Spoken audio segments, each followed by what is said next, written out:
Hello කොහොමද? හදමුද අද අපි බලමාළු ඇඹුල් තියල්. එහෙනම් එන්නකො කොහොමද කරගන්නේ කියලා බලන්න.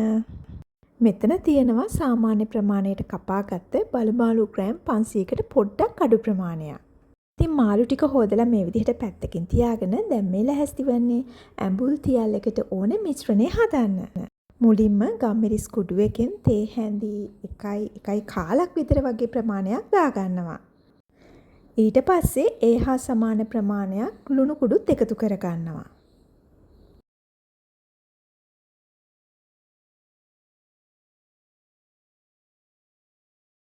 ඊට පස්සේ අපිට ඕන වෙනවා ගොරක පේස්ට් එක. ඉතින් ගොරක පේස්ට් එක නැත්නම් ගොරක ටිකක් වතුරේ දාලා පෙඟෙන්න ටික වෙලාවකින් ඒක හොඳට අඹරලා ගන්න පුළුවන්. ගොරකත් මෙන්න මේ සයිස් එකට පොඩි ගුලියක් ඕන වෙනවා. ඊට පස්සේ කහ තේ හැඳි කාලකට අඩු ප්‍රමාණයක් තමයි දාගන්නේ. කහ ඕනේ වෙන්නේ ඇඹුල් තියල් එක හොඳට හයි වෙන්න.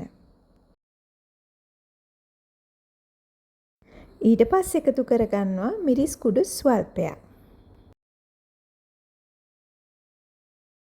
දැන් මේ ටික ඔක්කොම වතුර ටිකක් දාලා මිශ්‍ර කරගන්න ඕනේ. ඉතින් වතුර දානකොට බොහොම පොඩි ප්‍රමාණයක් තමයි දාන්නේ.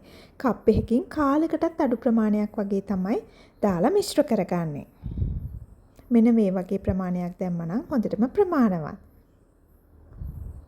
මේ වෙලාවේ මිශ්‍රණය හදා ගන්නකොට පොඩ්ඩක් රස බලන්න. ලුණු, ගම්බිරිස් සැර වගේම ඇඹුල් රස ඇද්ද කියලා මදි නම් ඒවා එකතු කරගන්න. ඊට පස්සේ ඇතිලියක මේ විදිහට කරපිංච ටිකක් අතුරු ගන්න ඕනේ.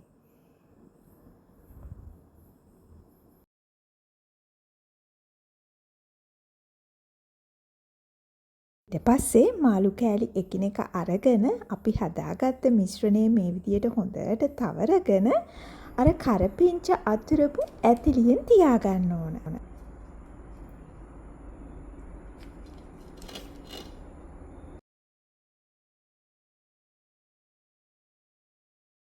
අර අපි කලින් හදාගත්ත මිශ්‍රණේ තව චුට්ටක් මැටි කෝප්පේ ඉතුරු වෙලා තියෙනවා. ඒකටත් මෙන්න මේ විදිහට වතුර ටිකක් දාලා ඒ ටික මාළු කෑලි ටික උඩින් මෙන්න මේ විදිහට දාගන්න ඕන.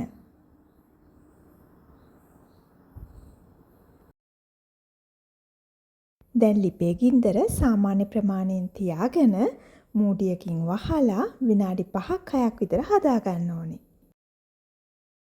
මාළු එක ලිපේ තියලා විනාඩි 5ක් 6ක් විතර ගියා. මේ වෙලාවේ ඇතිලිය ලිපෙන් අරගෙන මෙන්න මේ විදියට හොඳට හොලවනවා.